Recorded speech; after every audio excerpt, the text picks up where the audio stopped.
গত রবিবার রায়গঞ্জ থেকে বাড়ি ফিরেই কিন্তু সন্ধ্যাবেলা আবার আমরা চলে গেলাম ঘুরতে। গিয়েছিলাম আমার পিসি শাশুড়ির বাড়িতে। সেখানে আমার পিসি শাশুড়ির বড় মেয়ে এসেছে, মানে আমার বড় ননদ। তো তারই ছেলের ছিল বার্থডে, তো সেখানে আমাদের ইনভাইট ছিল। তাই আমরা তৈরি হয়ে বেরিয়ে পড়লাম।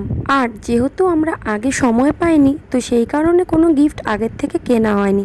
যাওয়ার সময় আমরা একটু শপিং মলে ঢুকে পড়লাম। আর সেখানে গিয়ে কি নিব ভাবতে ভাবতে আমার মাথায় একটা আইডিয়া আসলো। আমি আমার ওই ভাগনার জন্য একটা সেন্ট নিলাম। সেন্টের গন্ধটা আমার এত ভালো লাগলো, সেই কারণেই কিন্তু নেওয়া। যেহেতু সেন্টটা আমি অফলাইনেই নিলাম, তাই লিঙ্কটা তোমাদের সাথে শেয়ার করতে পারলাম না। এটার দাম নিয়েছিল 399 টাকা। রিজনেবল প্রাইসের মধ্যে খুব সুন্দর। তো যাই হোক, আমরা চলে আসলাম পিসি বাড়িতে। এই দেখো ডেকোরেশন করা হয়ে গিয়েছে। আর এটা কিন্তু আমাদের ফ্যামিলির লোকদেরকে নিয়ে জাস্ট হচ্ছিল। আর এই দেখো, এটা হলো আমার বড় যা, মানে পিসি শাশুড়ি বড় ছেলের বউ। আর এই হলো আমাদের বার্থডে বয়, যার নাম ওম। ভীষণ ভীষণ ভীষণ ভালো ছেলে। ওর সম্পর্কে যত বলবো ততই কম। আমার পার্সোনালি ওকে ভীষণ ভালো লাগে। আমি অন্য কারো বার্থডেতে যাই বা না যাই, আমি ওর প্রোগ্রাম জন্যই কিন্তু আরও বিশেষ করে সেদিন রায়গঞ্জ থেকে এসেছি, তবুও কিন্তু আমি গিয়েছি। এই দেখো পুরো ডেকোরেশন, আর কেকটা তো তোমরা দেখেই নিলে। এখানে কিন্তু আমরা সকলেই এসেছি, কিন্তু আমার শ্বশুরমশাই আর শাশুড়ি মা আসেনি, কারণ বাড়িটা একদম পুরো ফাঁকা থাকবে, সেই কারণে আমার শাশুড়ি মা আসেনি। আর আমার শ্বশুরমশাই মানে এসে বাড়িতে একা থাকবে এই করে ওরা দুজন কিন্তু বাড়িতেই রয়ে গেছে। যাই হোক, এটা হলো আমার সেই বড় ননদ, মানে দিদি, যার ছেলের বার্থডে।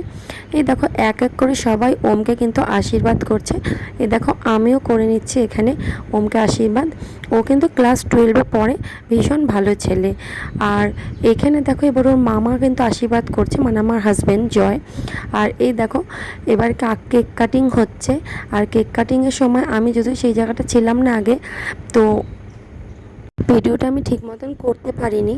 আর এটা হলো আমার ভাগনা, মানে নিজের আমার ননদের ছেলে। এই দেখো এবার বার্থডে বয়ের ডান্স। ও অ্যাকচুয়ালি ভীষণ ভালো ডান্স করে।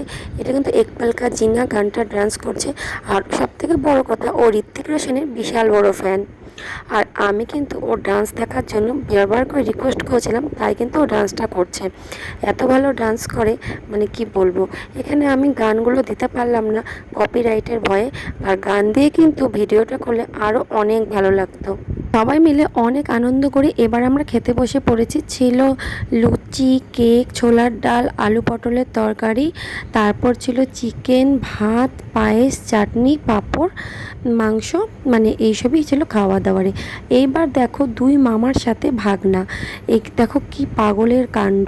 এরা সারা রাত, মানে প্রায় তখন 12:30-1টা বাজে, এদের ডান্স আর কমছে না। সবগুলোর মাথার মধ্যে কিন্তু ডান্সের ভূত চেপেছিল। এই দেখো এটা হলো আমার ভাসুর, মানে দাদা, নাচতে খুব ভালোবাসে আর দারুণ নাচ করে। আর এছাড়াও আমার আরও ছোট ননদ ছিল, মানে দিদি, ওরাও খুব ডান্স করেছিল। সেই সব ভিডিও ক্লিপ আমার কাছে নেই। আর ভিডিও পুরোটা দিলে পরে অনেক বড় ভিডিও হয়ে যাবে। আর সবথেকে বড় ইন্টারেস্টিং ব্যাপার ছিল এই দেখো বিছানাটা। এটা কোথার থেকে শুরু হয়েছে আর কোথায় গিয়ে শেষ হয়েছে খুঁজে মনে হয় পাওয়া যাবে না। কোনো প্রোগ্রাম হওয়ার পরে আমরা কিন্তু পিসি বাড়িতে এইভাবেই সবাই শুই। ঘরে জায়গা থাকলেও আমরা ঘরে শুই না, ঘরের বিছানাতে শোয়ার লোকের বড্ড অভাব।